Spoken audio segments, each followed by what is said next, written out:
Avant toute séance de musculation, qu'est-ce que tu dois faire? Eh bien c'est tout simple, et tu le sais certainement déjà, tu dois t'échauffer. Un échauffement, c'est vraiment conçu pour te faire rentrer dans une séance, d'un point de vue physique et mental. Donc la priorité, c'est de se concentrer, d'évacuer les problèmes du quotidien et de préparer l'organisme à l'effort. Alors d'un point de vue général, l'échauffement est divisé en 3 parties. La première partie concerne les articulations. Tu vas huiler les articulations de ton corps pour que les mouvements soient plus naturels, tu vas éviter les tendinites. La deuxième partie concerne le côté cardio. Tu vas donc faire monter ton rythme cardiaque, ce qui va augmenter la température de ton corps ainsi que l'afflux sanguin et l'afflux en oxygène. La troisième partie, c'est bien entendu l'échauffement musculaire qui te permettra d'optimiser ta séance et surtout de réduire le risque de blessure. Je suis rapide. T'as les guibolles emportés de foi. Allez, vite, vite. T'arrives même pas à attraper un poulet, hein? Vas-y, cavale. Baigne-toi le cul. Baigne-toi le cul. En fonction de certaines séances, tu vas t'échauffer de façon spécifique.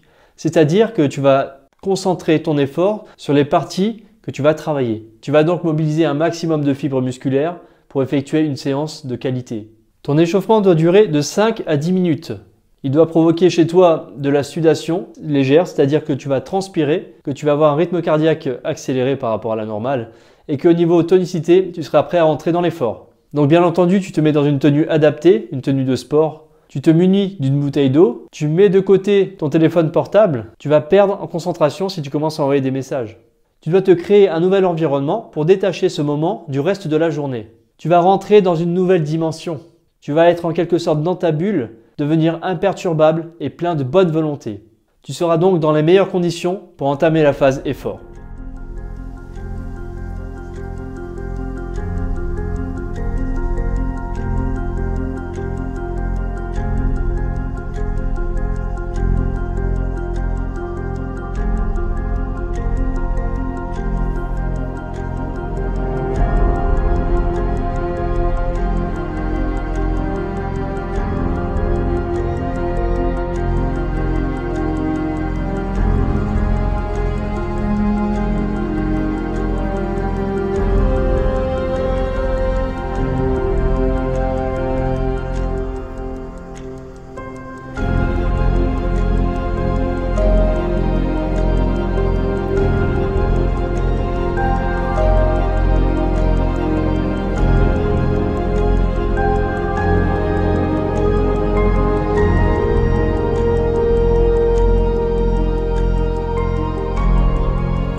Maintenant que la phase échauffement est terminée, nous allons passer à la phase exercice.